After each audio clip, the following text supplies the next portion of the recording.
যার সাথে মেনলি আমি খেলতে নামছি ও একজন কোচ।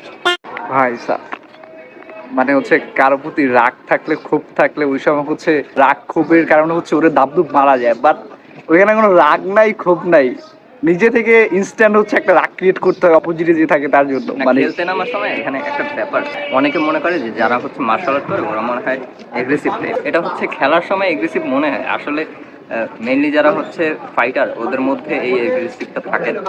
না, আপনারা দেখতে তো অনেক নম্রভদ্র মনে হয়। আপনার মধ্যে না, যেটা আমি মানে আসলেই নর্মাল। আসলে আমি খেলার সময় আমার মুখে হাসি থাকে। এখন তো খেলা ওই রকমের খেলি না, ম্যাক্সিমাম ইভেন্ট অর্গানাইজ করা হয়। বাট যখন খেলতে নামতাম আমার মুখে হাসি থাকতো। বাইরে থেকে মনে হবে আচ্ছা নর্মাল একটা ফাইট হচ্ছে, বাট টেকনিক্যাল কিছু অ্যাটাক থাকে, ওই অ্যাটাকগুলোই বেশি করতাম, কারণ আমার তো এনার্জি লুজ করে লাভ নেই। অনেক এই সবচেয়ে মোস্ট ইম্পর্টেন্ট কথা হচ্ছে আপনি এগুলা যা বলতেছেন, একটা সেক্টর থেকে সেক্টরে যেতেছেন, এগুলো মেনলি আমার সব মাথার উপরে যেতেছে। আমি এগুলো রাখা মাথা কিচ্ছু বুঝতেছি না, সিরিয়াসলি। আমি জাস্ট বুঝতেছি ভাই নাক